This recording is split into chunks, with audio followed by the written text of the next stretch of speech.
Mon père était de la génération des baby boomers, alors je me rappelle très bien d'avoir entendu le discours, il faut que ça dure, mais pas trop longtemps. Et là, on fait comme si on était outrés autour de la table, mais c'est pas mal comme ça que les choses sont encore faites aujourd'hui, là, tu sais. Ouais, c'est vrai, t'as un bon point là-dessus. Ben oui. Fait que nous autres, c'est le contraire. On a fait non, c'est pas vrai que on va continuer à penser comme ça. Hey, bonjour mesdames, bonjour. Merci d'être ici avec moi aujourd'hui. On a parlé quand même assez longuement avant le début de l'épisode. On a pu déjà créer des liens, voir des belles synergies. Je vais vous présenter officiellement avant qu'on commence la discussion. Donc, j'ai Julie Beauregard-Maillé, présidente, directrice générale de Manufacturier Volton, qui est depuis 2020, tu me disais. Tu vas nous expliquer un petit peu ton parcours tantôt. Et j'ai avec moi Catherine Pelletier-Lauzon, qui est fondatrice, je ne sais pas, tu donnes-tu un titre de présidente aussi? Je me suis jamais appelée comme ça, mais okay, je serais présidente. Mais selon la banque, je suis présidente, oui. Donc, présidente, fondatrice de Lunetterie Aura et Atelier Aura. Donc, deux entités différentes, mais quand même, on est dans l'optique, on va dire ça comme ça. Exact. Et là, tu sais, Manufacturier Volton, Lunetterie, on dit, OK, c'est pas tout à fait le même type d'entreprise, mais c'est pas grave, on a plein de choses intéressantes à parler au niveau de l'approvisionnement. On parlait même de maillage tantôt, c'était très drôle. Donc, j'ai envie déjà d'emblée de vous passer la parole, puis juste que vous présentiez très sommairement, tu sais, un peu qu'est-ce que c'est votre entreprise, puis qu'est-ce qui vous a amené un petit peu à occuper les fonctions que vous faites aujourd'hui. Bien, je vais commencer avec toi, Catherine. Parfait. Dans le fond, moi, c'est ça. La lunetterie Aura, c'est une lunetterie. Donc, c'est vraiment comme toutes les lunetteries qu'on connaît, où est-ce qu'on peut acheter des lunettes, faire des examens de la vue, acheter des verres de contact. Mais ce qui est différent, c'est le concept éthique, écologique, local et social. Fait que dans le fond, dès que j'ai ouvert en 2018, la mission, c'était de vendre le plus possible de lunettes fabriquées localement, éthiquement. Déjà, ça, c'est excessivement rare, donc me trouver des fournisseurs, c'était très compliqué. Ensuite, l'aspect écologique. Déjà, quand tu es local, il y a vraiment déjà une écologie juste dans le concept d'avoir moins de transport, finalement. Ouais. L'éthique, c'est toujours de penser comment les travailleurs qui ont fabriqué les lunettes ont été traités, finalement, comme de 80-90 %, comme je te disais avant, des lunettes sont fabriquées en Chine. Donc, de toute la production au monde. Au monde, 80-90 % des lunettes sont fabriquées en Chine. Fait que c'est sûr que l'aspect écologique, juste avec le transport, puis l'aspect éthique, avec les méthodes de travail qui peuvent être très, très différentes, qui varient aussi beaucoup en Chine. Là, c'est pas forcément pas éthique parce que c'est en Chine, mais c'est sûr que c'est pas le même degré de traitement des employés puis de la considération humaine qu'on va avoir ici au Québec. Fait que c'est ça le concept de la lunetterie Aura. Puis atelier maintenant. Puis ensuite, l'atelier Aura, dans le fond, c'est né justement du besoin d'avoir des produits fabriqués localement. Il n'y avait aucune fabrique de lunettes à Montréal et au Québec, au complet, je n'arrivais pas à trouver un fournisseur de lunettes. Okay. Donc, dans le fond, quand j'avais un fournisseur qui était proche là, de Toronto, qui m'a annoncé qu'il fermait, je lui ai proposé de racheter toute sa machinerie et de la déplacer à Montréal pour fonder Atelier Aura, où est-ce qu'on design et fabrique nos lunettes. C'est pas le même lieu, c'est le même nom parce que c'est un peu la marque de la lunetterie, mais on distribue à travers le Québec 2 points de vente aussi à travers le Canada. Mais ça, comme c'est une marque qui est jeune, là, on va fêter les 3 ans en mars. Donc, on est au début de tout ça, là. Fait que 2018, la lunetterie, 2021. 2022. 2022. Ah ben oui, c'est en 2025. C'est fou, moi aussi, j'ai pas encore C'est vrai, j'ai pas assimilé encore. Et Julie, parle-moi un peu de toi, ton parcours, puis explique-moi un peu Manufacturier Volton, dans quel domaine on est. Là. OK, parfait. Fait que, donc, comme PDG des Manufacturiers Volton, c'est un petit peu arrivé, tu sais, c'est arrivé par hasard, là, tu sais, que souvent les enfants de parents, parce que c'était l'entreprise de mon père. C'est pas un gros hasard, là. C'était ton père. Je voulais surtout pas. Moi, là, j'ai d'ailleurs dit déjà à quelqu'un, si je prends la relève, j'avais déjà dit à une de mes amies d'enfance qui me l'a redit il y a pas longtemps, si je prends la relève de l'entreprise de mon père, c'est que j'ai raté ma vie. Oh, wow! C'est un gros fait. On commence fort. C'est place que ton amie, elle t'a le ramené d'en face, en tout cas. Ouais. Bon, je vais papa. C'est ça. Et puis, il voulait bien gros que ce soit moi, puis je comprenais pas qu'est-ce qu'il voyait en moi, mais il faut croire qu'il voyait un petit peu de leadership. Mais c'est ça, tu sais, fait que toujours entre deux jobs, je revenais travailler dans l'entreprise familiale. Puis, à un moment donné, quand il a voulu vendre, là, j'ai vraiment attrapé mon air, là, quand il y a eu une offre solide sur la table. Il y avait tellement une offre solide qu'il allait la signer cet après-midi-là, puis c'était fixé. Puis moi, j'ai appris ça par sa conjointe qui travaillait avec nous. Okay. Puis là, j'ai couru pour aller lui dire « Donne-moi 24 heures pour réfléchir. » OK. Fait que j'ai pas dormi de la nuit. Mais tu as eu un fort appel, là. Ben oui. J'ai eu un appel très, très fort parce que là, après, j'ai réalisé en parlant avec les employés suite à ça que il y avait une espèce de climat d'incertitude. Tout ce qu'on avait travaillé, on avait l'éco-responsabilité. On était là-dedans déjà depuis les années 90. On réparait les éléments chauffants, on faisait toutes sortes de choses. Puis là, je me disais, quelqu'un de nouveau va peut-être balayer ça parce que c'est ce que la compétition, il n'y a pas personne dans notre domaine, même aux États-Unis, compétition où qu'elle soit, là, ici en Amérique, qui a des façons de faire éco-responsables dans ses pratiques au niveau des éléments chauffants. Donc là, je m'égare. Okay. Je vais revenir à... Fait que là, ça, c'était une des premières motivations. Puis l'autre, c'était, en fait, tout ça pour dire qu'on fabrique des éléments chauffants électriques pour le domaine industriel surtout. Commercial aussi, on touche au commercial. Puis, c'est des petits éléments chauffants. Donc, pour donner l'exemple, revenir à la base, là, c'est que ce que vous avez dans votre grille-pain à la maison, c'est une petite résistance électrique, un petit fil chauffant enroulé sur une feuille de mica qu'on appelle, qui est un minerai carrément, qui est l'isolant. Et puis, nous, c'est ça qui est notre matière première pour fabriquer un élément chauffant. Puis, on en trouve dans le domaine industriel, dans toutes sortes d'entreprises, là, que ce soit l'aéronautique, l'alimentaire. Ça peut être les alumineries au Québec. On est très présent là-dedans. Donc, beaucoup aussi de transformation de la matière première, mais on y reviendra. Fait que c'est beaucoup... Fait que vos clients, c'est plutôt des entreprises. On n'est pas dans le produit fini de consommation. Je n'achète pas un produit manufacturé Volton dans un détaillant, par exemple. Là. Non, exactement. Puis dans le fond, c'est une composante d'une machine ou d'un four, pour simplifier les choses. Là, disons ça comme ça. Ouais. Puis quand tu dis éco-responsable, qu'est-ce que tu veux dire exactement? Bien, c'est ça, c'est que... On a commencé, la moitié de nos produits sont soit réparables ou recyclables. Bien, la moitié de nos produits, c'est-à-dire, sont tous réparables à 50 ou puis s'ils ne sont pas, bien, ils sont recyclables. Donc, on peut mettre ça dans le bac à métaux, c'est fabriqué à glacier. Le fil chauffant, c'est encore là des métaux qui se recyclent. Puis l'isolant, c'est du minerai. Tout est recyclable. Puis la réparation, ce qui est génial, c'est que tu peux réparer un nombre de fois. Là, on peut réparer jusqu'à 10. C'est pas rare que ça fait 7-8 fois qu'on répare. C'est encore bon.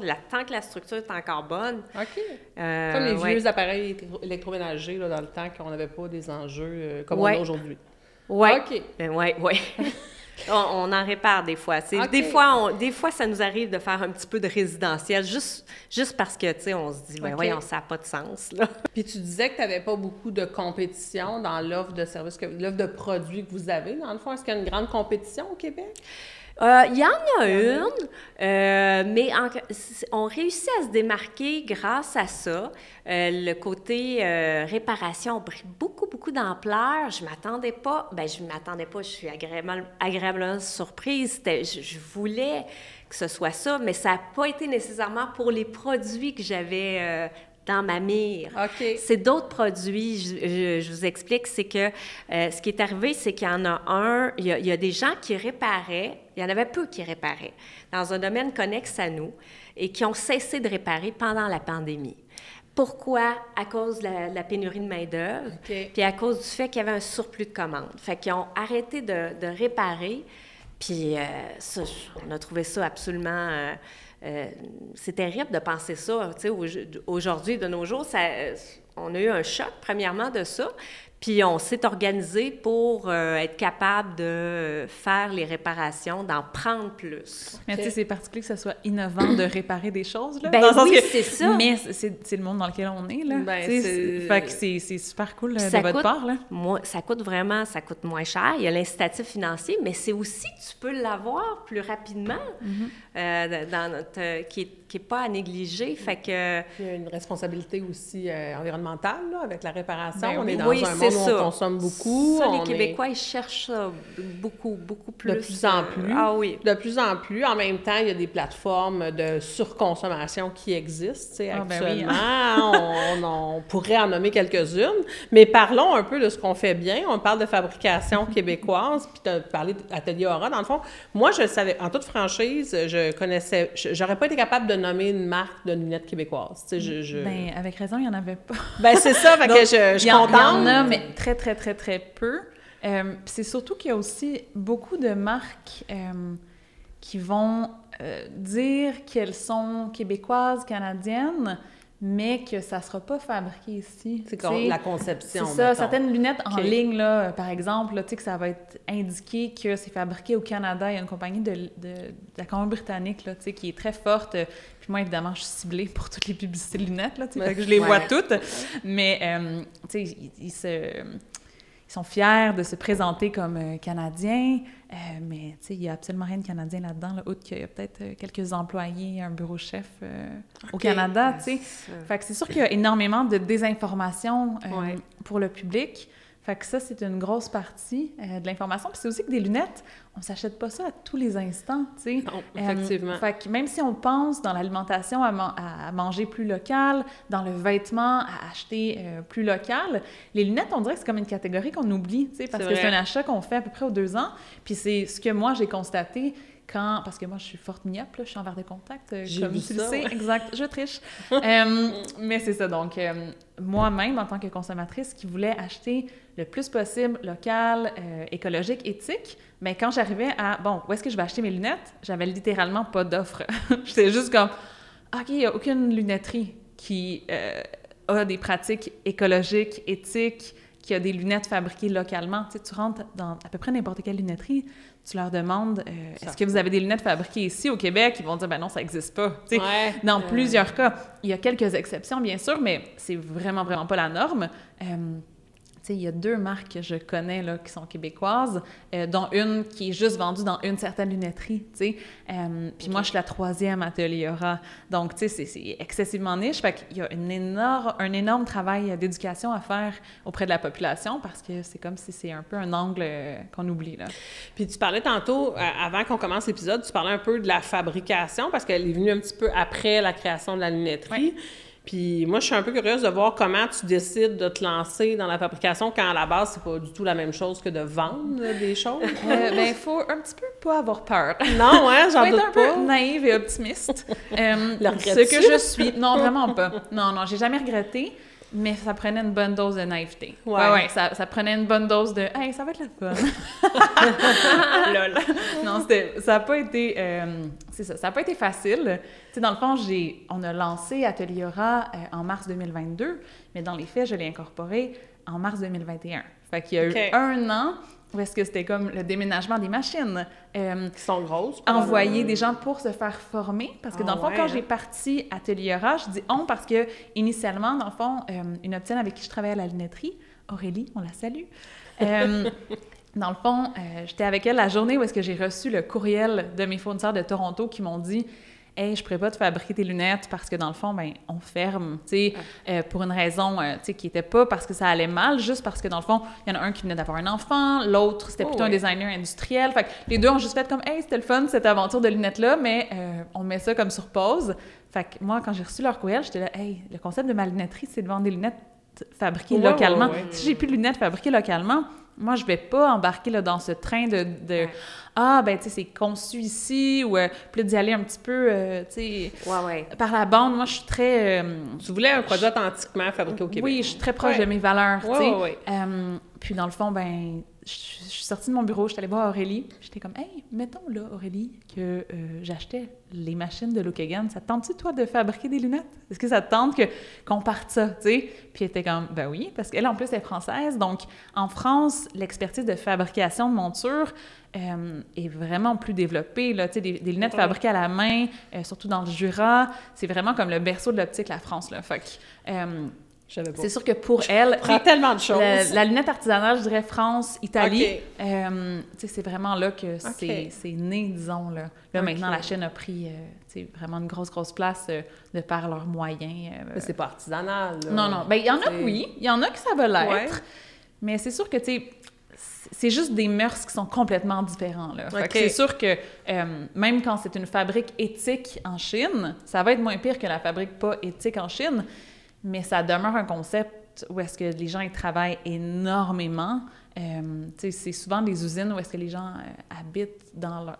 Durant toute la semaine, ils sont au travail. Là, exactement. C'est comme des villages. Puis par village, ça pourrait être même ville. Je suis même pas capable de l'imaginer. Tellement que c'est immense. Fait que c'est sûr que même quelque chose qui est fabriqué éthiquement en Chine, c'est pas la même chose que quelque chose qui est fabriqué par quelqu'un que tu peux comme nommer la personne au Québec, dans le Myland. Fait que bref, on a parti avec Aurélie. Donc, c'est ça. Quand j'ai incorporé en mars 2021, ben, Aurélie est allée à Toronto. On se rappelle qu'on était en pleine pandémie. Oui, donc, tout à fait. On s'en rappelle bien. Il y avait on n'avait pas le droit de traverser d'une frontière à l'autre. Donc, disons, on voulait faire le déménagement, mais là, c'était un peu plus compliqué. Compagnie de déménageurs qui, eux, avaient le droit de traverser de l'Ontario au Québec. Fallait trouver un autre local parce que c'est des grosses machines. Fait qu'il fallait trouver le local qui correspondait à nos besoins, faire les améliorations locatives, obtenir le financement. Bref, j'en passe. Tout en ayant aussi une autre entreprise qui était assez jeune, là, la lunetterie Aura, que j'ai lancée en novembre 2018. Fait que... Puis là, beaucoup de travail. Dans la fabrication aujourd'hui là, de Atelier Aura, est-ce que ta production, c'est pas seulement pour Lunetterie Aura, t'en vends exact. Ailleurs? On produit... Tu sais, ça serait pas un bon investissement si c'était juste pour ma lunetterie. Tu sais, moi, initialement, le but, là, c'est vraiment de rendre ça accessible à tous les Québécois, Québécoises. Puis je m'attends pas à ce que les Québécois, Québécoises viennent tout le temps villerer, là. Non. Ça peut être loin, là, pour quelqu'un qui est sur Saguenay. Exact. Tu veux l'essayer. Puis c'est aussi que tu veux l'essayer, puis tu veux avoir un lien avec ton opticien. Tout à fait. Tu veux avoir ce rapport-là de confiance. Puis moi, c'est ce que j'encourage. C'est un peu ce qui manque quand tu achètes des lunettes en ligne. Tu parlais de production artisanale, puis tantôt, on en parlait un petit peu. Tu sais, même si vous n'êtes pas du tout dans le même domaine, la production chez vous, elle est un peu artisanale aussi. Bien, je ne sais pas si c'est le bon mot, là, mais... Oh oui, totalement. C'est quand que les gens qui visitent notre usine, c'est ça qu'ils disent, c'est de production artisanale, puis c'est assez simple. Pourquoi? C'est qu'en réalité, nous autres, on est dans le très, très sur-mesure, petite quantité. Une quantité de 50 là, d'un client, pour nous, c'est beaucoup. Okay. Fait que, non, c'est des petites quantités. D'habitude, là, un item, ça peut être 2 unités, 3 unités, 5, 6. Déjà, on est dans le pas pire, tu sais. Fait que c'est très sur mesure. Et ensuite de ça, nous, on est très axé aussi durabilité. Ce qui n'était pas ce qu'on a renforcé beaucoup dans les dernières années parce que mon père était de la génération des baby boomers, alors je me rappelle très bien d'avoir entendu le discours, il faut que ça dure, mais pas trop longtemps.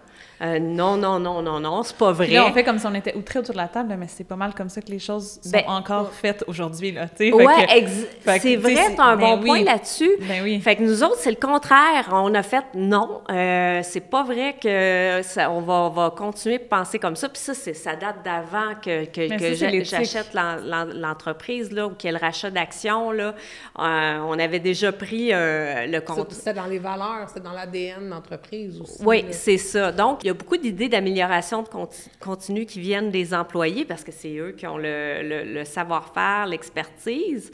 Fait que oui, on est dans l'artisanal, mais on a trouvé une niche, nous autres aussi, dans un sens, parce que c'est que quand tu es, si admettons tu veux plus automatiser, ce qu'on n'aura pas le choix de faire, veut pas, mais il y a des produits qui ne sont plus faisables dans le très complexe. J'avais un exemple, là, avant les fêtes, il y a un client qui m'est des États-Unis, carrément, qui, pourtant, on n'exporte pas beaucoup. Mes clients, c'est autre chose, par exemple, mais lui, il a dit, bien, j'ai essayé de m'approvisionner aux États-Unis parce que c'était une urgence. J'ai même pas pu. C'est trop complexe. Ils veulent pas le faire. Fait que votre produit, dans le fond, le produit qui est fait chez vous. Oui, c'est une multinationale aux États-Unis, puis elle ne veut pas le faire. Il y a d'autres... Fait que vraiment, donc, on se démarque, là, tu sais, ça fait qu'on on crée notre niche. Plus tu es dans une grosse production, plus tout ce qui est personnalisé, justement, va comme arrêter ton engrenage de toutes tes petites étapes qui sont comme calculées à la milliseconde. Fait que c'est vraiment, tu sais, plus on est dans cette idée de multiplier les profits puis d'augmentation éternelle, là, finalement, des profits, bien, moins tu vas avoir du sur-mesure, puis moins tu vas avoir de la personnalisation. Fait que c'est vraiment là que vous vous démarquez, là. Puis je pense que, tu sais, c'est... En tout cas, moi, c'est sûr que c'est ce que je prône, puis c'est ce que je souhaite à pas mal toutes les industries, là. Oui, puis c'est aussi, je veux pas t'interrompre, mais c'est nous autres, ce qu'on aime, c'est de s'adapter aux clients. C'est des solutions personnalisées. Nous autres, ce qu'on aime le plus, c'est de régler des problèmes de chauffage. Nous autres, on adore ça. C'est rare, quand même.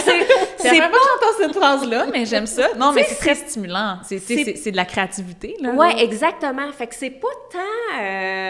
oui, c'est sûr qu'à la fin de l'année, il faut quand même faut faire un bénéfice net. Parce que moi, c'est surtout que je veux réinvestir dans l'entreprise. C'est plus là où j'en suis actuellement que d'autres choses. Mais mais c'est parce qu'on aime régler les problèmes, parce qu'après ça, puis en plus, en faisant du plus complexe puis du plus personnalisé, tu fidélises une clientèle. Puis la même chose que toi, c'est que il y a quand même certains points en commun, je dois dire. Je suis assez impressionnée, je ne m'attendais pas autant. C'est un commerce de proximité, nous aussi. Ah oui? Je n'aurais pas dit ça, par exemple. Ah oui, je m'en rends compte. La relation que tu as avec les clients, c'est ça? La relation, mais pas juste... Oui, la relation, c'est-à-dire qu'on est dans un domaine qui devient à un moment donné tellement technique que faire affaire en anglais ou de faire affaire avec quelqu'un qui peut être loin peut être un problème. Je vais donner un exemple, là. Je vais essayer de garder ça général, mais bon, je suis allée en Gaspésie cet été, puis là, à un moment donné, juste avant de partir en Gaspésie, il y en a un qui n'est pas client chez nous, qui a un four, puis c'est des gros fours, là, des fois, là, puis ils ne peuvent pas les déplacer. C'est compliqué, là, déplacer ça aux États-Unis. Nous, on les reconditionne, mais on améliore aussi le design. OK. Fait que là, je dis, OK, je vais passer. Mais là, le four, il est très problématique. Il y a plein de choses à reconditionner dedans. On l'a fait traverser le Saint-Laurent pour s'en aller au Saguenay. On a réuni nos forces. On y a dit carrément, écoute, on ne pourra pas résoudre ça tout seul parce que le four a été vraiment mal conçu. Une histoire inspirante de four. J'aurais jamais cru, je suis touchée. C'est rare qu'on Continue, j'adore. Mais oui, j'ai dit, ça a tellement d'âme. Je savais qu'il n'y avait pas grand monde d'autre que nous qui pouvaient régler le problème parce que, c'est pas parce qu'on se pense bon, là. Tu sais, il y a une aluminerie au Québec qui nous a dit un jour, il n'y a pas si longtemps, bien, Colin, ça fait 20 ans qu'on a ce problème-là. Il y a plein de monde qui sont passés avant, qui n'ont pas été capables de régler le problème. Puis vous, oui. Nous, on n'a jamais été capables de le régler à l'interne. Puis vous autres, oui. Fait qu'on acquiert une certaine expertise parce que au Québec, les éléments chauffants, c'est dans plein de domaines différents que ça peut être utilisé. Fait que pour en revenir à mon four, il a traversé le Saint-Laurent. Puis là, il est rendu au Saguenay parce que là, il faut trouver un sous-contractant qui est capable, au niveau isolation, ça prend tu sais, on parlait des co-responsabilités tantôt, bien, l'isolation, c'est la première affaire, une des premières affaires qu'on regarde. Il faut que ce soit bien isolé. Puis, au comme Québec, ça, le dit souvent. Tes éléments, ils vont durer plus longtemps. Ça va te prendre moins de puissance. Fait que ça te coûte moins cher, mais c'est aussi, tu sais, tu as un gain, là, à plus long terme au niveau de la durabilité. Fait qu'on y a fait traverser le Saint-Laurent, puis on est en train, puis là, on va aller au Saguenay pour superviser ça. Puis y a-tu, dans cette, mettons, la fabrication locale, que ce soit de ton côté, Julie, ou toi, Catherine, tu sais, il y a aussi la matière première.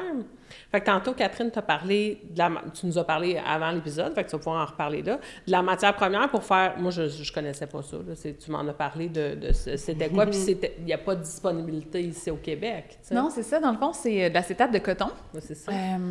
Puis ça, dans le fond, ben la meilleure fabrique au monde, c'est celle avec laquelle on fait affaire. C'est Mazzucchelli, donc c'est en Italie.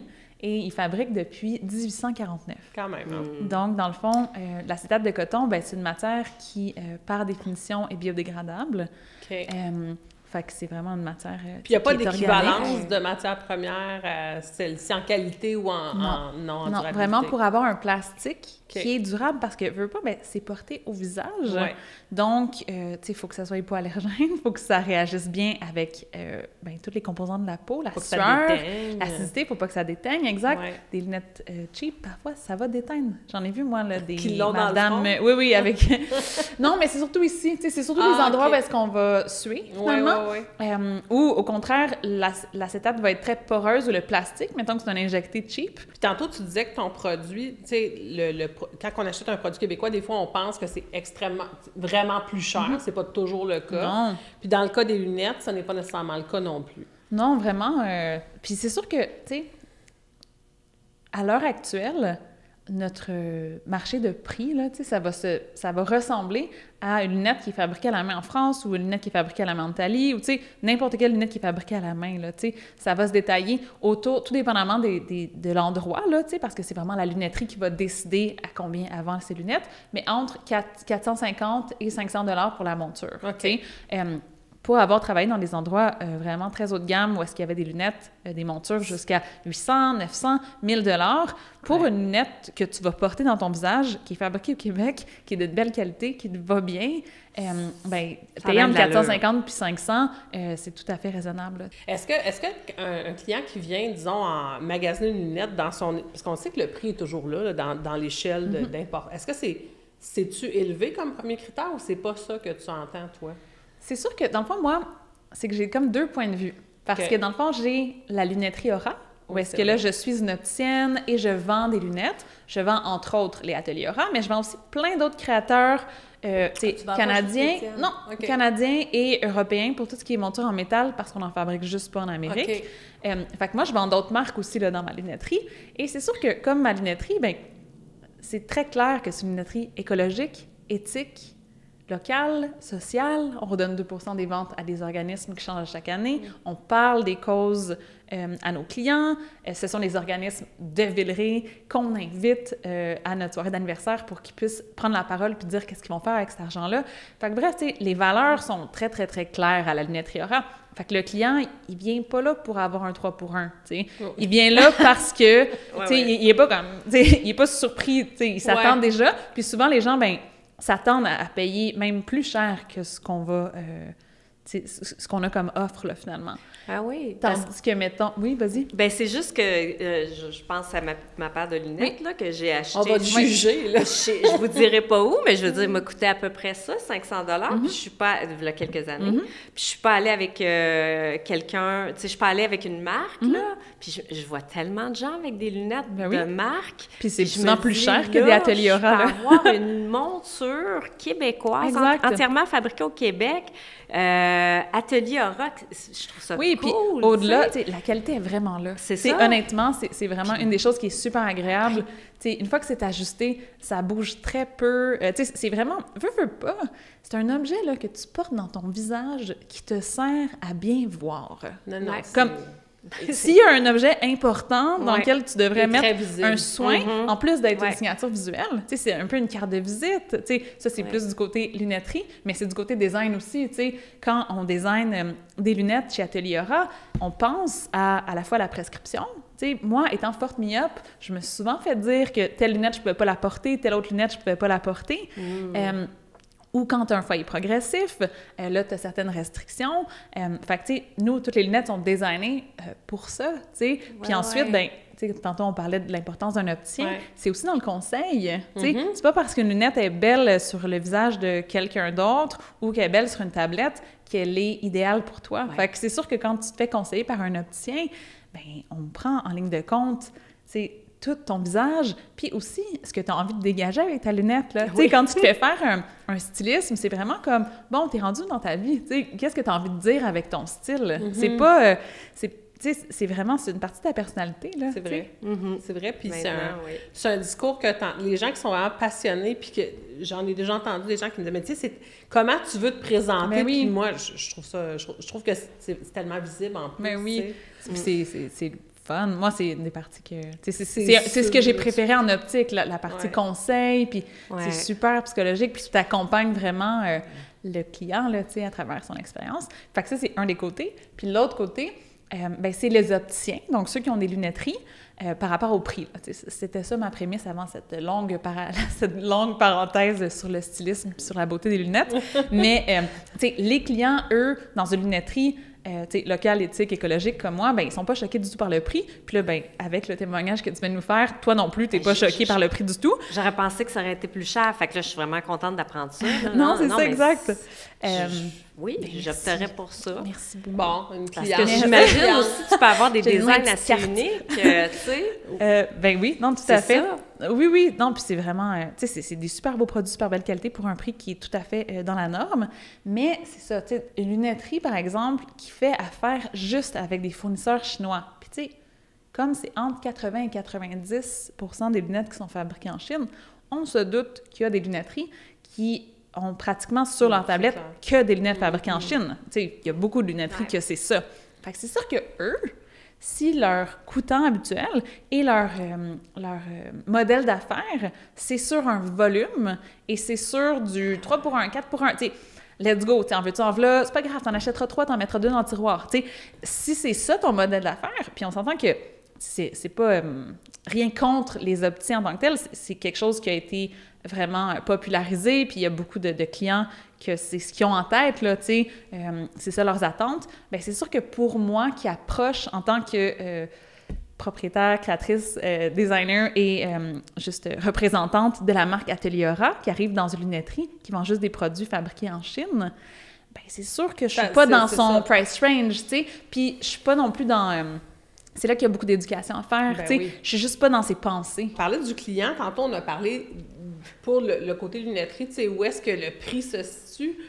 Moi, les systèmes de chauffage, je connais un peu moins ça. Déjà que les lunettes, je connais pas beaucoup ça. Le système de chauffage, je connais encore moins ça. Est-ce que c'est un peu le nerf de la guerre aussi pour ton industrie à toi, Julie? Le prix, oui, bien, c'est sûr, ça revient à ça. Mais là, je te dirais que c'est très, très... de plus en plus, on se fait pas parler de prix. C'est vraiment la qualité. C'est vraiment... La durabilité. La durabilité, l'expertise, le service que tu vas amener avec ça. Parce que, encore là, tu sais, il y a peut-être un parallèle à faire, je ne sais pas, ça peut être boiteux, mais c'est l'élément chauffant. Si tu en produis puis tu en produis en masse, tu ne sais pas nécessairement où ils vont être utilisés. Tandis que nous, faisant des petites quantités, on vise beaucoup aussi. Le Québec, nous, on a encore énormément à développer au Québec. C'est juste plus personnalisé, dans le fond, là? Oui, c'est ça. C'est juste plus personnalisé comme service. Puis c'est ça, on est dans plein de domaines, comme on le disait.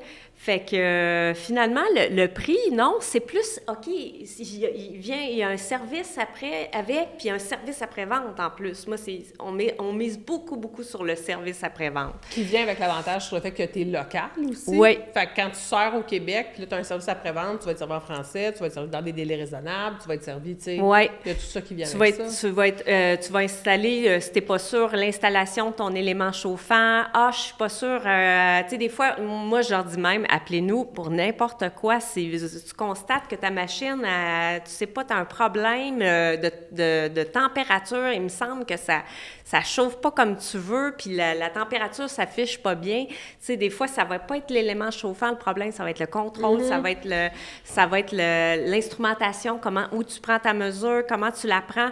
Bien, on connaît ça aussi, donc appelle-nous, on va t'aider. Ça va être moins, on va le régler vite. Fait que c'est ça, en faisant ça, on fidélise beaucoup. Fait que tu dis que ton marché est encore beaucoup au Québec. Ah, énormément. C'est, encore, on a quand même, en Ontario, c'est beaucoup des distributeurs qu'on a. C'est comme ça qu'on passe pas vraiment, on passe pas direct en Ontario. Ça n'a jamais marché. Fait que c'est là que tu te rends compte que c'est un domaine de proximité, puis j'ai eu beau mettre de l'argent sur essayer de développer le reste du Canada, l'Ontario, les États-Unis, la côte Est. Non, ça marche pas. C'est vraiment les distributeurs en Ontario qui fonctionnent, puis développer le reste du Québec, là, ce qu'on n'a pas fait à date.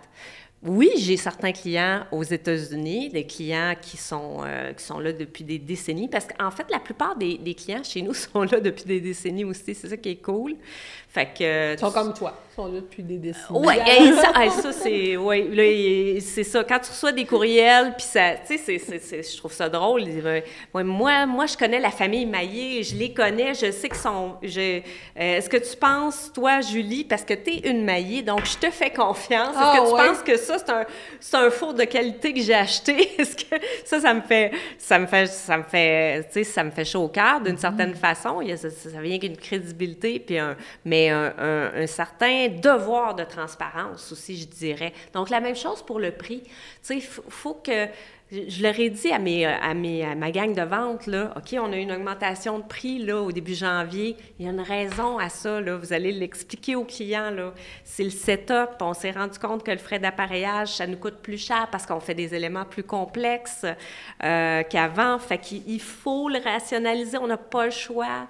Fait que, mais voilà, ça vient... Mais ce qui fait la différence, dans le fond, ce que tu dis, c'est que le marché du Québec, pour toi, il y a encore un territoire à développer, c'est ce que je comprends. Oui. Puis tu es reconnu pour justement cette proximité-là, fait que ça devient, le fait que tu sois fabriqué au Québec, c'est l'avantage que vraiment tes clients recherchent un peu. Oui, mais ça a vraiment pas toujours été le cas. En fait, nous autres, ce qui marchait beaucoup, c'était le fait qu'on était écossaire. Le fait qu'on était écossaire, puis tu peux pas t'asseoir là-dessus parce qu'aux 2 ans, tu repasses ton plan d'action. Faut que c'est toujours que tu travailles dessus. Fait que, mais c'était surtout par ça. Il y a beaucoup d'entreprises québécoises qui sont écossaires, industrielles, qui se rallient à nous. Tu sais, ça se fait un maillage naturel. OK. Mais maintenant, c'est plus ça, c'est vraiment, je veux acheter local parce que j'ai jamais, tu sais, il y a 20 ans, l'achat local, j'en parlais, puis je le sentais, parce que c'est moi qui fais le développement aussi, tout comme toi d'ailleurs, dans ton entreprise. C'est moi qui me suis gardé le développement. Puis l'achat local, moi, là, au lendemain de l'élection de Trump, j'ai attendu, pas le lendemain, mais le surlendemain, j'ai commencé à faire des appels au Québec.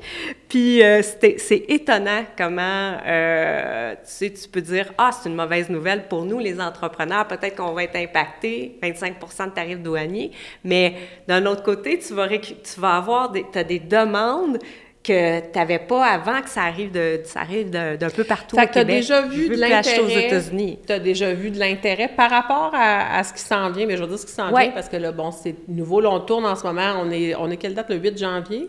Le 8 janvier, donc on est à quelques jours de l'arrivée en poste de M. Trump.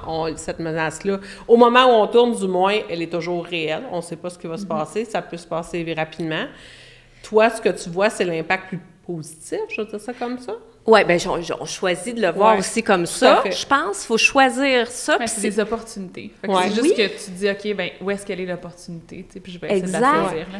Puis on a commencé à développer une ligne de produits haute température il y a plusieurs années. Puis là, ben c'est ça, avec l'élection de Trump, là, j'entends beaucoup parce que c'est dans les produits haute température, là, on est dans un domaine où j'ai pas de compétiteurs ici au Canada. Dans la haute température, c'est ça? Oui, dans la haute température, éléments chauffants. OK. Fait que... c'est quoi une haute température d'éléments chauffants? Là, on est à peu près, je te dirais, à partir de plus de 600 Celsius. C'est quelle utilisation? C'est quoi les entreprises qui ont besoin de ce type d'éléments chauffants? Là, on est vraiment dans les alumineries, les fonderies. OK. Oui, tout ce qui est vraiment transformation de la matière première. Là, on va être dans la haute température. OK. Fait que... principalement ça, aluminerie, fonderie. Donc, eux autres, justement, j'en avais un, il y a pas longtemps, qui, là, il me demande de fabriquer un produit qu'il achète aux États-Unis, qu'il veut plus acheter aux États-Unis. OK. Il y a un bon volume. C'est récent. Puis c'est récent. Ça, j'en ai plusieurs là, sur la table que j'avais pas avant. Fait que c'est des produits similaires. Bien, c'est un peu connect. On est capable de le faire. On fait des choses qui ressemblent à ça. Tout part d'une résistance électrique quand on parle d'éléments chauffants. Fait que, mais c'est juste, la demande est là. Parfait, on prend le train. Mais par contre, on va y venir tantôt, c'est mes matières premières, mon problème au niveau de l'approvisionnement. C'est local, ça, j'ai de la misère. OK. Toi, tu t'approvisionnes où? Disons, toi, c'est en Italie, principalement, parce que c'est pas mal la seule composante de la lunette. Il y a des petites pièces métalliques. Des petites vis, là, mais toi, sinon, comment ça marche, l'approvisionnement? C'est pas mal l'approvisionnement aux États-Unis. Aux États-Unis, OK. Fait que toi, ça pourrait t'affecter ce côté-là, disons. Oui, c'est sûr que ça pourrait nous affecter. En fait, oui, effectivement, mais c'est plus, eux autres vont... Comme j'achète des États-Unis, t'as raison. Ce que je vends là-bas, oui, j'ai eu des demandes de clients de clients américains qui veulent qu'on baisse leur prix. Bien, j'ai dit... En fait, ça pourrait t'affecter tout dépendant comment le Canada choisit de se positionner. Est-ce qu'on va être dans... On ne le sait pas, là, on va voir. On pourrait faire des hypothèses de boule de cristal, puis de voir quand on le diffuse, ça fait du sens. Des paris. Exactement. Mais, tu sais, est-ce que le Canada va riposter? On ne sait pas. T'sais. On ne sait pas. Mais ce que j'observe, c'est que vraiment, il y a une volonté de maillage industriel plus forte. Parce que le maillage industriel, je ne sais pas, toi, dans ton domaine, mais moi... je l'encourage. Moi, j'invite les gens à ce qu'on collabore, à ce qu'on s'entraide. Je trouve que c'est vraiment la clé, là. Mais c'est qu'en fait, on a des intérêts communs. Oui. Fait que c'est au-delà de notre crainte de perdre quelque chose parce qu'on est comme proche de quelqu'un, puis que ça pourrait nous enlever... Tu sais, son succès pourrait nous enlever quelque chose, mais c'est de se dire, non, on peut gagner les deux. Tu sais, c'est quoi notre... but. Est-ce que notre but, c'est justement de rendre le Québec plus indépendant dans sa production, finalement, et donc que l'argent reste plus ici, donc qu'ensemble, communément, on soit plus riche, et qu'on soit juste comme plus heureux, plus libre, toutes les belles choses qu'on veut pour nos familles, mais qu'on veut aussi, pour tout le monde qu'on aime, puis pour tout le monde qui est autour de nous, Fait que c'est vraiment dans cette idée de s'entraider parce qu'on a toutes des spécialités. Mais qu'est-ce que vous aiderait comme entreprise? La question est pour les deux de dire, OK, justement, là, on veut plus de maillage, là, on veut profiter collectivement du succès d'une autre entreprise. Qu'est-ce que ça prendrait? Qu'est-ce qui est outils, idées? De se connaître. Moi, je trouve que juste le fait que tu aies ce podcast-là, que l'organisme existe, les Produits du Québec, ça fait en sorte que, là, que moi et Julie, on se connaisse. Juste le fait de se connaître, de se rapprocher. Moi, j'en parlais tantôt face au domaine de l'optique. Nous, on a des regroupements d'achats. Fait que, moi, dans ces regroupements d'achats-là, déjà, là, ça fait qu'on achète du volume. Fait que ça fait que ça nous coûte moins cher chacun. Mais ça fait aussi qu'on a des relations. Fait que, pour moi, dans mon développement, c'est sûr que ma façon de rencontrer la personne qui a lunetterie à Chicoutimi, dans l'entreprise, il y a moi, il y a un actionnaire qui est entré l'année dernière, Pascal, mon ami, on le salue.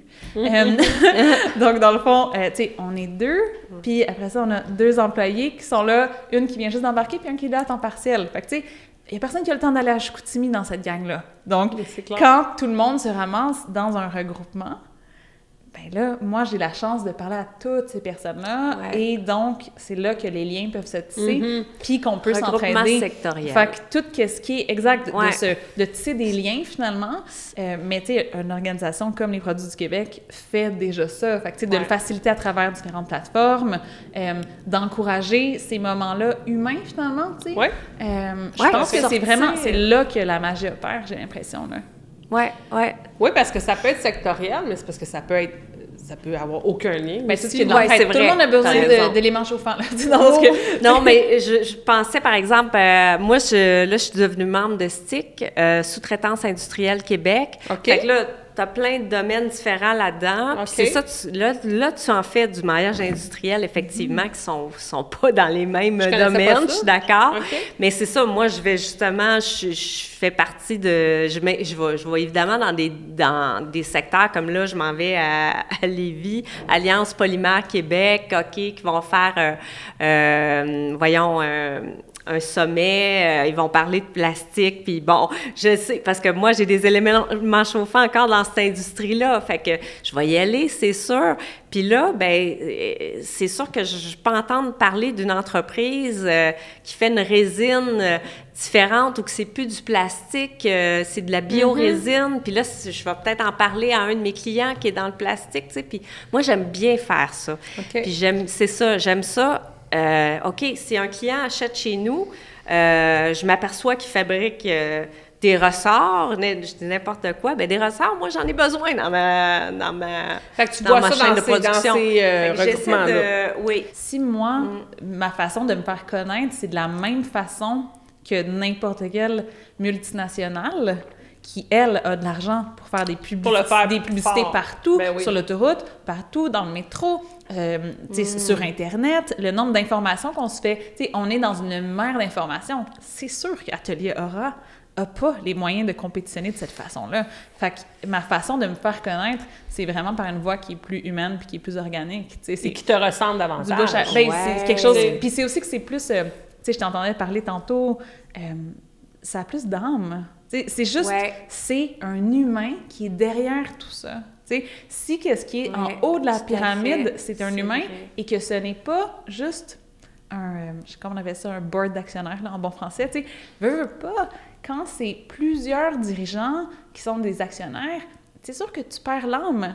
La donnée supérieure, c'est l'argent, là. C'est plus les humains, c'est plus cette priorité-là. Fait que c'est sûr que plus tu vas entretenir des relations qui sont humaines, plus tu vas décentraliser du capitalisme sauvage, bien plus là, tu peux tirer ton épingle du jeu. Nous autres, chez nous, c'est beaucoup le côté de l'ingénierie. Tu sais, le département d'ingénierie est extrêmement important. Puis dans une entreprise qui est plus grosse, ce qui va arriver, qui fait des éléments chauffants, mais ce qui va arriver, c'est que tu n'auras pas accès à l'ingénierie. Tu ne pourras pas leur parler de « Hey, je veux améliorer ma productivité, justement. Je veux atteindre telle cible. Comment je peux faire?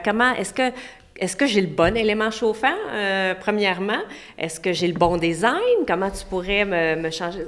Tu n'auras pas des réponses. Faut que tu poses des questions extrêmement précises de notre côté à cette personne-là. Au-delà de tout ça, tu disais que votre chose préférée dans l'entreprise, c'est de résoudre des problèmes. C'est l'aspect comme réflexion, personnalisation, puis aussi comme rapport d'aide aussi, de soutien. Oui, de sentir, tu fais vraiment une différence. Ben c'est aussi parce que, comme tout ce qu'on fait dans la vie, idéalement, il faut que ça nous apporte du bonheur.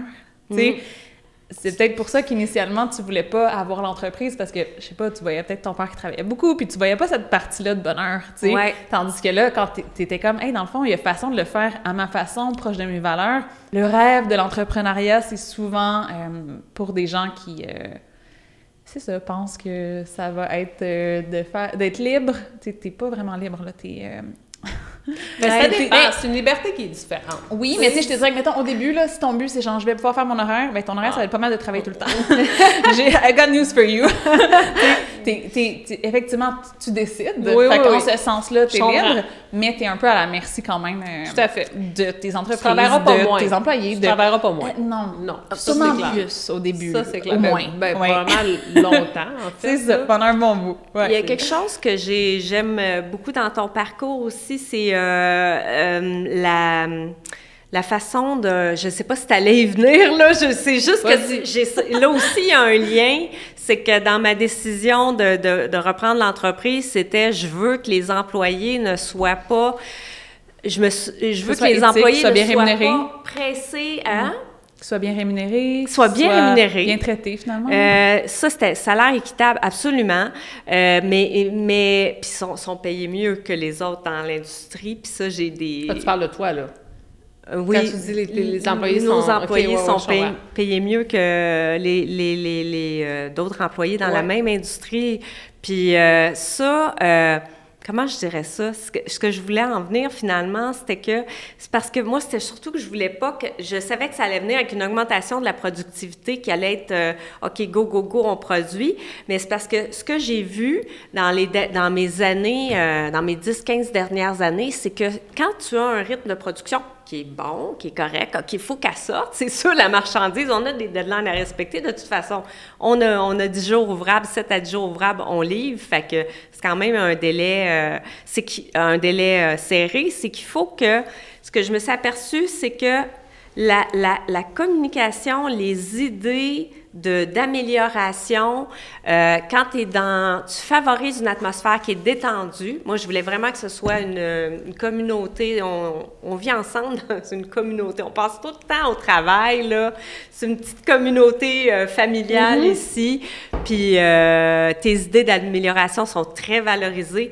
Puis il y a des perspectives d'avancement qui seraient peut-être pas là sinon, tu sais. Oui, il faut être créatif, ça prend de l'espace, ça prend du temps. Si t'es trop sur la tâche tout le temps, t'as pas le temps d'avoir des idées innovantes, tu sais. Fait que ça vaut aussi pour tes employés. Si tout le monde est là à travailler puis à être stressé, il n'y aura pas vraiment de plaisir, mais en plus, il y aura beaucoup moins d'innovation, beaucoup moins de créativité. Il n'y aura pas tant de communication entre, exemple, le bureau des dessins puis la production puis l'ingénierie pour dire « Hey, j'ai reçu ton dessin, mais tu sais quoi, la prochaine fois, je pense qu'on serait mieux de le faire comme ça parce que ça serait moins compliqué. Puis en plus, il me semble que ça fait une construction plus robuste, tu sais. » Puis c'est ça que je me suis aperçue que « Oups, attends un peu, faut que tu laisses... que ce soit productif, mais faut pas qu'on perde cet esprit d'équipe-là. Faut le renforcer. Renforcer au contraire. J'ai envie de vous demander, je sais que tu en as parlé un petit peu tantôt, j'ai envie de vous demander, tu sais, les deux, vous avez la marque Fabriquée au Québec, qui est par les produits du Québec. En quoi ça vous aide? Est-ce que commercialement, vous l'utilisez? Est-ce que ça vous aide? Est-ce que vous sentez que ça a une crédibilité? Est-ce que, tu sais, ça a-tu un impact pour vous? Oui. Nous, on a fait, dans le fond, les produits du Québec nous ont fourni certains visuels. Ouais. Et là, moi, j'en ai fait faire pour les petites lunettes. Tu sais, j'ai fait des tout petits fabriqués au Québec que j'ai moi-même tissé avec un petit fil bleu. Oui. On en a point... bref, écoute, on fait ce qu'on peut avec ce qu'on a. Hein. Tous les chapeaux. Mais c'est ça. Bref, on met un petit fabriqué au Québec sur chacune des branches de toutes les lunettes. La lunette est comme ça, sur le présentoir, puis juste ici, elle a son petit fabriqué au Québec. Mais c'est cool parce que dans la lunetterie, les gens entrent, puis là, ils voient ça, puis ils sont comme « Ah! » Puis là, c'est là que juste l'idée émerge. C'est juste comme « Ah, ça se fait fabriquer des lunettes au Québec. Ils sont fabriqués où les autres? » Puis là, c'est comme toute cette question-là se met à tourner dans ta tête. Puis là, tu te mets à questionner. Puis c'est tellement... C'est dommage que le consommateur ait à porter la responsabilité de ça. Ça serait le fun que ce soit plus transparent, puis que l'information soit plus facile à accéder. Mais c'est pas dans ce monde-là qu'on est. Les consommateurs ont cette responsabilité-là de s'informer. Et c'est pour ça que des organisations comme les Produits du Québec viennent vraiment aider. Parce que les consommateurs, là, c'est du monde qui travaille beaucoup, qui ont des enfants, qui sont stressés. Tu sais, ils vivent la même vie que nous autres, là. Tu sais, on est là à dire qu'on travaille beaucoup, là, mais... dans la rapidité. Puis tout va vite, puis, tu sais, c'est comme... c'est ça, c'est beaucoup de responsabilité à mettre sur un consommateur, puis souvent, il va juste se faire dire comme « Ah, c'est une compagnie canadienne, parfait! » Tu sais, il va pas plus se poser de questions, puis je peux pas le culpabiliser de ça. Tu sais, il y a d'autres choses à faire, là, que de faire une recherche approfondie dans les petits caractères d'un site web où est-ce qu'ils ont tout fait pour que ça paraisse pas, tu sais. Fait que c'est sûr que des accréditations comme celle-ci, ben ça aide énormément le consommateur, puis ben, également la compagnie qui fabrique. Là. Et toi, à développer tes aptitudes en tissage. Ben oui, tout à fait. Je me suis acheté des nouvelles choses. Ah, ben c'est bon. Oui, le petit poinçon spécialisé. Ah, wow, tu vois. Petite passion. Pluridisciplinaire. Il manque un peu de temps pour m'y adonner, mais j'aime ça. Toi, Julie? Ah, ben moi, c'est ça. Je ne sais pas encore à quel point ça nous aide. Okay. Genre, on l'a mis sur le site web, bien évidemment. On le publicise aussi quand même dans nos infolettes. On en parle. La signature courriel, j'ai pas pu le mettre parce que s'il y avait une question de... faut que ce soit la majorité... Mais la majorité de mes produits sont fabriqués au Québec. Ouais. Fait que... non, attends. Ont la certification fabriquée au Québec. Fait que je pourrais le mettre en théorie dans ma signature de courriel, je pense. Mais je vais revérifier parce qu'ils avaient été très stricts avec moi au début. Moi, c'est ça que j'ai aimé. Ils ont été hyper stricts, les produits du Québec. Ça, c'est mon équipe, là. Oui. OK. Au départ, puis ça n'a pas été facile d'avoir la certification parce qu'en plus, nous autres, on a été, tu sais, dans les premiers au niveau industriel à la demander, manufacturier. Fait que là puis avec notre domaine niché, là, pour eux autres, on sortait, là, de... On s'est rodé, là, depuis. Oh oui, oui, je suis mais sûre de ça. Mais c'est bon, ça veut dire que, tu sais, comme tu as dit, tu as aimé ça parce que ça veut dire que c'est sérieux. C'est pas juste comme, oui, tu veux une accréditation, pas de problème, envoie-nous l'argent, on va... Tu sais, voilà, c'est comme... Ça m'a sécurisé, vraiment. Mais pour le consommateur, c'est super sécurisant, ce que tu dis, là. Oui. Fait que, bref, tout ça pour dire que là, la question, puis là, je pense qu'il va vraiment falloir que je fasse, que j'amène ça au comité amélioration continue parce que je sais pas encore comment l'apposer sur l'élément chauffant parce que je peux pas... si je mets un petit tag comme toi, ben il va chauffer, il va brûler. Non, il faudrait que ce soit embossé dans le fond. Il faudrait que ce soit embossé. Il faut que ce soit embossé. Si c'est embossé, je suis pas sûre que mon estampilleuse peut le faire. Là, c'est là où j'en étais rendue. Ah, ouais, je comprends. Puis j'ai des plaquettes, par contre, que je peux mettre avec... j'avais Fabrique au Canada avant, mais j'ai préféré mettre Fabrique au Québec. Moi aussi, je préférerais ça. Il est très beau, votre logo, d'ailleurs. Oui, vraiment, là, c'est très bien fait. Oui, magnifique. Fait que, sauf qu'il faut que je fasse attention parce qu'il y a beaucoup de mes produits que je peux pas mettre la plaquette dessus encore là parce que si c'est métal sur métal, là, je peux toucher la résistance électrique à l'intérieur. Là, on rentre dans le faux penser. OK, bien, je compte sur toi en 2025. Alternatives. Bien oui, certain. Ça n'a pas de sens. C'était ma première... En fait, toi, c'est peut-être plus difficile parce que tu vends, tu sais, à l'entreprise qui l'utilise. Fait que, tu sais, peut-être que ça se voit moins, comme tu es en contact avec le consommateur, tu sais, fait que peut-être que ça se voit un peu moins, mais je me demande si justement, avec tout ce qu'on a discuté, entre autres, sur le contexte, tu sais, géopolitique, si tu n'auras pas des demandes davantage, ou tu sais, s'il n'y aura pas davantage, je vais dire, ben moi, je préfère acheter ici, sais-tu? Puis là, ben, à ce moment-là, probablement que dans des produits, je suppose là, que ça pourrait avoir un impact extrêmement positif. Je suppose. Oui, c'est exactement ce qui arrive. On a plus de demandes depuis le 6 novembre. Julie, on a parlé tantôt d'approvisionnement en termes de matières premières avec la lunette. La difficulté d'en avoir, c'est en Italie pour ton cas. Toi, de ton côté, est-ce qu'il y a-t-il une possibilité de t'approvisionner en termes de matières premières? En termes de matières premières, s'approvisionner ici, on n'est pas là présentement, c'est difficile. Okay. C'est juste la matière première n'est pas fabriquée ici, à part l'acier qu'on utilise et qu'on achète évidemment ici, puis qui est quand même assez souvent, là, c'est pas mal produit ici.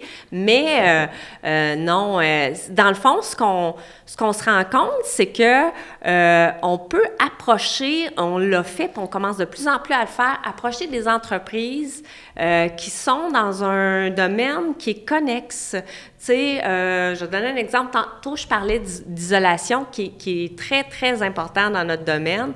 On fabrique des collets isolants pour nos éléments chauffants, mais on s'est allié avec un fournisseur qui fabrique un isolant, puis on lui a dit, tu fabriques tel isolant, mais tu pourrais-tu fabriquer tel type d'isolation qui est quand même assez différent? Mais si tu le fabriquais,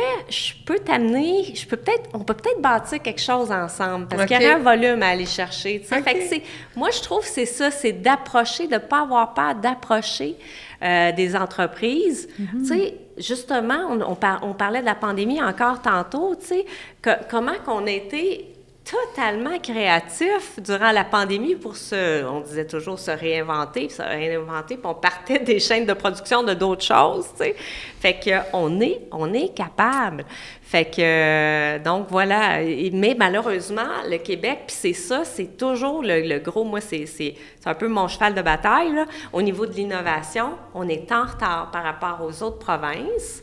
Puis, on est en retard par rapport aux États-Unis. Donc là, avec la situation, le contexte qu'on a présentement, qu'on voit de l'autre côté de la frontière, ben tu te dis, attends un peu, là, c'est pas le temps d'être calculateur puis de dire, je vais pas investir dans ma compagnie. Non, c'est le contraire. Oui. C'est le temps de faire de l'innovation, c'est le temps d'investir.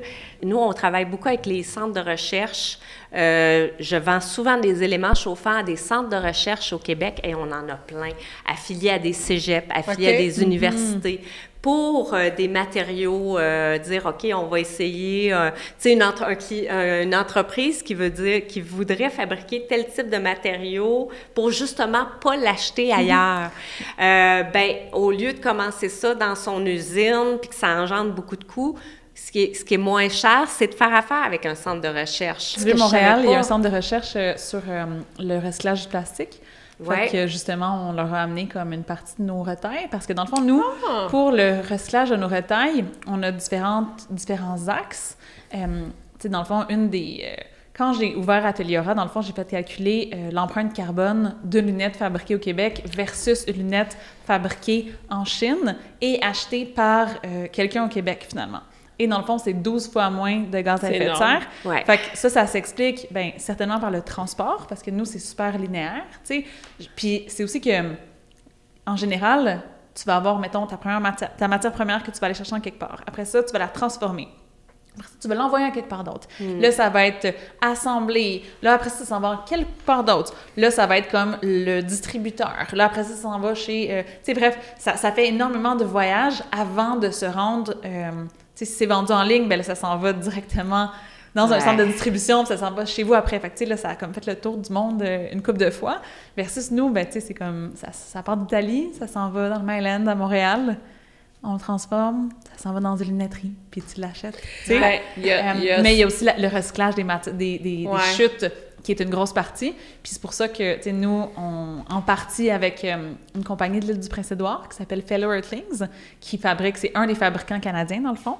Et eux, ils importent aussi de l'acétate de Mazzucchelli, même chose que moi, mais avec leur retaille, depuis quelques années, ils ont réussi à faire de la super belle acétate recyclée. Fait qu'on a entendu un partenariat avec eux pour qu'ils puissent reprendre nos chutes d'acétate et refaire de l'acétate recyclée à partir de ces chutes-là. Ça nous permet pas complètement d'avoir de l'acétate canadienne, mais du moins d'avoir cette avenue-là pour ce qui est du recyclage de nos chutes. Bien, c'est sûr que ça, au niveau de l'empreinte carbone, c'est immense, là, que ça soit pas enfoui, puis que ça soit réutilisé, et que ça soit réutilisé pour des lunettes en plus. Et là, ben, l'autre avenue, c'est justement quelque chose qui serait plus local, donc avec le Cégep du Vieux-Montréal qui a son laboratoire de recherche du recyclage de matières plastiques. Et dans le fond, eux, ben, ça serait pas pour refaire de l'acétate en tant que tel, parce que c'est des processus très particuliers parce que ça va être coupé d'une certaine façon. Et le but, c'est qu'on puisse mettre de la prescription dedans, que ça puisse être chauffé, qu'on puisse mettre une lentille qui coûte cher. Fait que bref, c'est pas comme aléatoire la façon de fabriquer de l'acétate de coton, même recyclé. Mais par contre, ça pourrait servir à d'autres utilisations. Ils peuvent fabriquer des briques à partir de plastique, de chute. Fait que ça, ben, c'est super le fun d'avoir à Montréal. C'est le fun. Ceux-là avec qui on peut faire des partenariats, puis ça revient un peu à ce qu'on disait tantôt de s'entraider dans nos forces respectives. C'est comme, c'est sûr qu'éventuellement, nous, ça nous ferait plaisir d'explorer l'avenue du recyclage nous-mêmes d'acétate. Mais là, c'est que ça devient comme d'autres installations. Il y a un autre projet, on va comme, notre plaisir, ben, c'est de designer, de fabriquer des lunettes, puis d'entretenir une relation avec les opticiennes au Québec, puis avec les clients, puis de créer une marque. C'est pas de se lancer dans la chimie du plastique. Je comprends. Super intéressant. Oui. Dernière question, peut-être plus pour toi, Julie. Politique publique, est-ce que toi, comme entrepreneur, tu aimerais, ou si tu fais changer quelque chose au niveau des politiques publiques, est-ce que tu toucherais à quelque chose? Bien, il y en a, je pense que c'est plus d'en ajouter. Okay. C'est ça qui manque. Il faudrait en ajouter des politiques publiques pour encourager l'achat local. C'est sûr que les produits du Québec, c'en est une bonne. C'est une très bonne initiative, puis c'est bien parti. Mais là, ce que je trouve, c'est que l'innovation, je reviens à ça encore, là, mais la R&D, là, Québec, ce qu'ils ont fait, c'est qu'en 2013, maintenant, aujourd'hui, là, ton premier 50 000 de dépenses pour la R&D n'est pas admissible au Québec. Ah, tu parles admissible à quoi? Il n'est pas admissible, il ne sera pas remboursé. Ah, OK. Tu n'auras pas de crédit d'impôt. En fait, tu n'auras pas de crédit d'impôt là-dessus. OK. Sur le temps que tu as passé, ta main-d'œuvre va passer sur tes dépenses. Ton premier 50 000, il n'est pas admissible. Or, on est des PME ici au Québec. Tu sais, oui, c'est bâti sur des 50 000. PME, là, tu sais. Et que c'est comme, c'est parce que là, tu viens de pénaliser les PME, puis pas la plus grosse entreprise. C'est la première affaire que je changerais actuellement, justement, pour qu'on commence à travailler un peu plus, qu'on se remette dans l'innovation plus que... Bien, puis juste, on parlait des prix tantôt aussi, tu sais, je veux pas pour le consommateur, s'il y avait une réduction de taxes sur quelque chose qui a été fabriqué au Québec, quelque chose qui revient directement, là, qu'il n'y a pas de réclamation. Oui, un incitatif qui ferait en sorte que nous, on a des avantages finalement, tu sais, ça devient moins cher pour le client d'acheter quelque chose qui est fabriqué au Québec qu'ailleurs. Tu sais, c'est comme, si tu veux encourager la fabrication québécoise, ben c'est dans le portefeuille que ça va se passer, là. Fait que c'est sûr que d'aller, c'est ça, créer des incitatifs qui vont vraiment profiter au consommateur dans sa vie de tous les jours, puis que lui, il va se dire « Ah, attends, j'ai ces 2 produits-là, peut-être celui-là est un peu plus cher, mais il y a des avantages, donc, par exemple, de ne pas être taxé, tu sais, ou d'être moins taxé sur un produit qui est fabriqué au Québec. » Bref, ce genre de soutien-là qui font en sorte que pour le client, j'arrête pas de dire patient dans ma tête parce qu'on optique c'est des patients. Ouais, c'est vrai. Mais bref, pour le client, que ça devient moins cher d'acheter quelque chose du Québec ou du moins que la différence de prix est moins considérable, bien, c'est sûr que ça va lui donner envie, tu sais. Je dirais aussi de ne pas aller nécessairement dans le sens du... je connais pas toutes les clauses du Buy America Act, là, mais effectivement, au niveau des entreprises, je sais qu'on est en période où le gouvernement va faire attention pour les prochaines années, que ce soit le Canada ou le Québec, dans ses dépenses, mais effectivement, qu'à partir d'un certain montant, si tu es une PME de tant d'employés, que tu reçoives un crédit d'impôt, si tu fais tant de pourcentage de tes achats sont faits localement, peut-être ça en embrouillerait quelques-uns, tu sais. Certainement. Tu fixes le plancher plus haut pour une entreprise qui a plus d'employés, qui a plus de chiffre d'affaires, tu sais, d'y aller avec une échelle. Le marché. Oui, puis c'est aussi, tu sais, au-delà de dire oh, on veut que vous engagez québécois, on veut tout ça, mais aide-nous. Oui, c'est comme, ça. Peux-tu subventionner une partie du salaire? Tu sais, c'est comme, s'il y a certaines choses qu'on fait faire à l'étranger, c'est pas mon cas, là, on philosophe en ce moment, mais si tu fais faire quelque chose à l'étranger parce que c'est moins cher, mais que tu aurais l'option de le fabriquer ici, mais il faudrait que tu engages quelqu'un pour ça. Exact. Ben, est-ce qu'on peut comme couper la poire en deux? Moi, je veux, là, comme le faire ici, mais c'est pour me coûter 4 fois plus cher, puis en plus, le consommateur, il veut pas payer 4 fois plus cher, fait que c'est moi qu'il faut qu'il amortisse. Fait que aide-moi, s'il te plaît. Si tu veux tellement que ce soit québécois, ben supporte les petites entreprises dans des initiatives comme celle-là. Puis je pense que l'argent, ben c'est comme assez central en affaires. C'est ça. Ça peut avoir quand même créé plus d'emplois ici à la fin. Ça va bénéficier à tout le monde, tu sais. Mesdames, en fait, je fais toujours ça à la fin. Fait que je vous donne l'opportunité, si vous le souhaitez. Vous pouvez me poser chacun une question, peu importe laquelle. Je vais répondre au meilleur de ma connaissance. Puis, parce qu'on a quand même discuté pas mal. Je te laisse. Non, en fait, je te laisserai parce que la mienne est un peu plus... OK. C'est comme on va ouvrir, là, tu sais. Ça va être bien pour conclure, c'est vrai. Fait que je vais y aller avec ma question. Donc, quels sont les plus grands défis, Elfie, que tu rencontres pour convaincre que vous rencontrez, ton équipe et toi, pour convaincre les entreprises manufacturières de s'engager dans une démarche de certification locale, comme les produits du Québec? Et là, j'ai bien dit les entreprises manufacturières. Et comment, selon toi, pouvons-nous inciter davantage d'entreprises à faire le pas? Bien, tu sais, c'est sûr que la perception d'une démarche de certification, des fois, puis toi, tu le sais, tu as fait tes COSER, entre autres, qui est encore, tu sais, qui est plus, je vais pas dire plus rigoureuse, mais qui va demander davantage de conformité, là. Fait qu'il y a une perception de lourdeur qui vient des fois avec une démarche de certification. Tu te dis, j'ai pas le temps. Puis, tu sais, les petites entreprises, c'est tout seul, t'es deux, t'as-tu le temps, tu sais? Pas trop, non. Ben c'est ça. Puis, dans le temps où tu l'as fait, c'est vrai qu'en plus, on commençait. Fait que, tu sais, ça pouvait être perçu comme un peu lourd. Fait que ça peut être vu comme un frein, tu sais, qu'on doit travailler puis qu'on doit expliquer, dire, écoutez, c'est pas long quand t'as tout ça, ça prend X temps. Fait que ça, on le rencontre. Et l'autre défi, bien, c'est sûr que il n'y a rien qui empêche une entreprise de se mettre un logo québécois, tu sais, tu as le droit de le faire. Sauf que logo québécois, ben ça peut dire que c'est vrai, ça veut dire quoi? Ça veut dire que toi, selon ta perception, t'es fabriqué, t'es conçu, peu importe au Québec, nous, on apporte une crédibilité avec ce qu'on fait, qu'on supporte. Mais il en demeure pas moins qu'il y a des entreprises qui vont dire, ben, tu sais, moi, je vais mettre mon logo. Tu sais, ça va être correct. Fait que sauf que le logo fabriqué au Québec, il est très reconnaissable, votre logo. Ça va être un effet d'entraînement. Oui, au début, les gens ils sont comme, ben c'est pareil comme si je me le faisais. Mais c'est sûr que, tu sais, si tu te mets à avoir toujours le même logo partout, d'en faire parler, ben là, c'est sûr que ça a plus de poids.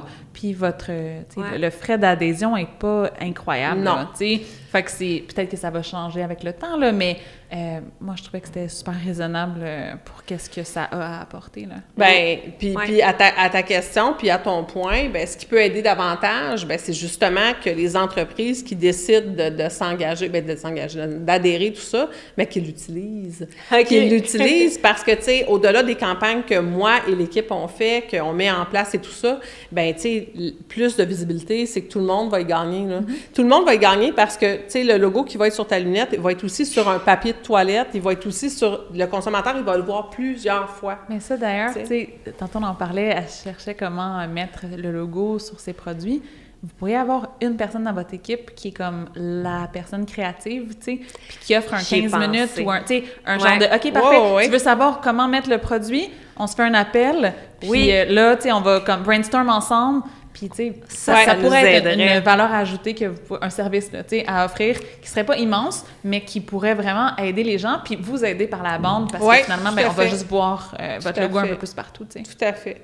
Mais je vais te mettre en contact, Julie, parce que on a une équipe marketing qui peut tout à fait... Oui, c'est ça, parce que je me dis, de notre côté, ça va peut-être nous demander d'adapter le logo, tu sais, je veux pas... On a 3 adaptations possibles. OK.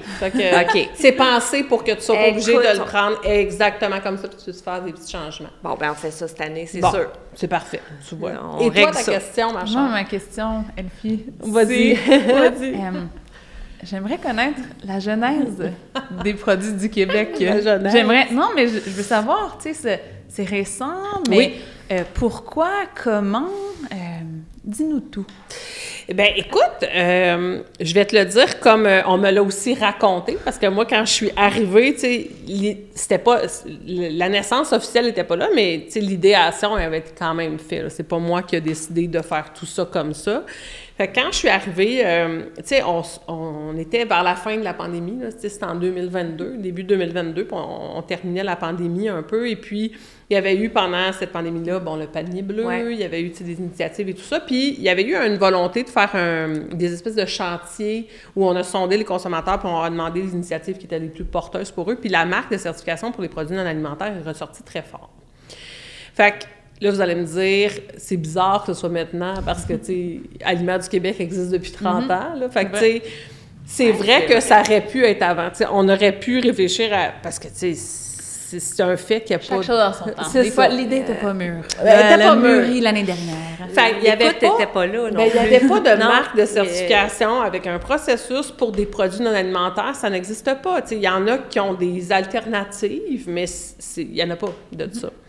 Donc, le consommateur a dit, ben nous, on veut ça. Donc, le gouvernement a dit, ben tu sais, ça serait une bonne idée, au même titre qu'on le fait avec Aliments du Québec, parce qu'Aliments du Québec, c'est aussi subventionné par le MAPAC. On devrait lancer des marques de certification pour les biens de consommation non alimentaire, mais là, non alimentaire étant, c'est assez varié, là, des lunettes, ça n'a rien à voir avec, tu sais, même si vous avez des synergies, ultimement, le produit n'est pas le même, là.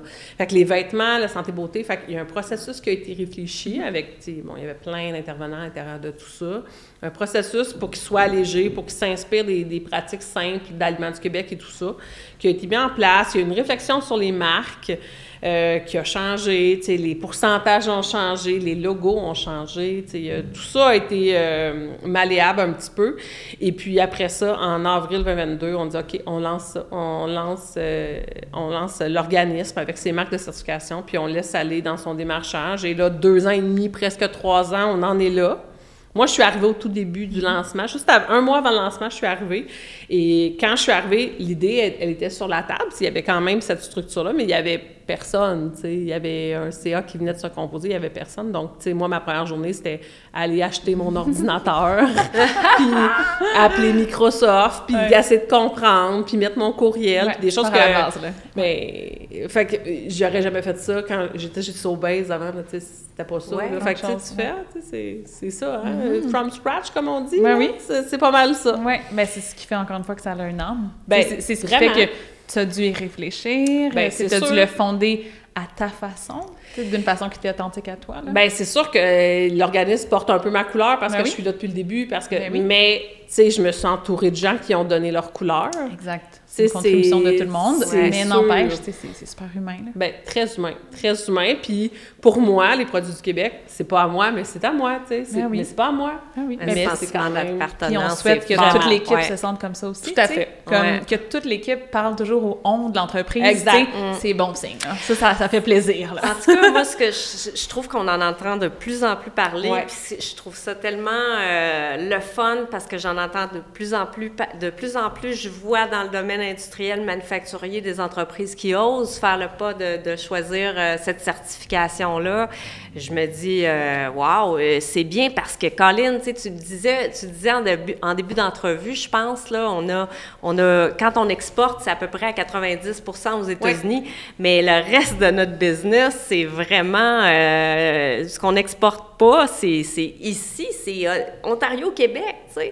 Tout à fait. Puis c'est beaucoup... Puis ça fait plaisir aux gens de savoir qu'ils ont... Tu sais, on a plein d'affaires chez nous qu'on sait sûrement pas que ça a été fabriqué au Québec. Tu sais, non? Ouais. Tu sais, Plein, c'est comme... plein. c'est plein. Plein. Puis ça rajoute tellement une autre dimension à notre vie, là, comment on s'entoure, les objets qu'on a, toute l'intention qu'il y a derrière tout ça, là, c'est tellement riche, tu sais. Ouais, tout à fait. D'avoir cette identification-là qui est simple, c'est juste bon pour tout le monde. Donc, c'est la petite genèse que je peux te raconter. Fait que moi, je suis très contente, après 2 ans et demi, 3 ans qu'on soit là. Je trouve qu'on a déjà beaucoup, mais il reste beaucoup. Il reste beaucoup, là, tu sais. il y en a toujours, c'est hein. normal. Mais, Ben oui. C'est normal. mais c'est un super projet, tu sais. C'est vraiment comme une petite entreprise qui naît. Ben, c'est ça. Un peu comme vous, mais avec des défis différents Ben oui. aussi. J'aime toujours ça, offrir un petit cadeau aux entreprises qui viennent nous voir aujourd'hui parce que on a des entreprises très variées qui sont adhérentes chez nous, puis c'est toujours une belle découverte de découvrir un produit québécois. Donc, j'ai des beaux produits Caprice Eco ici, des crèmes de corps qui sont fabriquées au Québec, différents types de produits. Alors, je voudrais vous les offrir, en fait. Merci Fait que je beaucoup. vais faire un petit mix and match ici, tiens. Merci beaucoup! Voilà, comme ça. Donc, vous avez des petites odeurs différentes, Moi, j'ai tout je vais ça. sentir ça. Ah ben oui. Qu'est-ce que tu as, toi, sais-tu? Ah, je sais pas. Ça devait être genre délice ou quelque chose comme là. Délice! Ouais, non. Tropic like it's hot. Ah, ben regarde, c'est ça. Puis ici, on a une body lotion à la bon limonade. jeu de mots. C'est exactement mon groupe d'âge. Bon. Tropic like it's hot. Ouais, j'adore. Limonade. Limonade Ben, rose. merci, je connaissais pas en plus. Ben voilà. Caprice Fait que Eco. Ah, j'ai failli la mettre sur la table. Ah, ben bonne découverte. Ben, écoute, je l'ai pas mis sur la table. Tout se passe C'est très pas bien. J'adore. Merci beaucoup. Ben merci à vous d'être venus. C'était vraiment agréable. C'était une belle rencontre. Oui.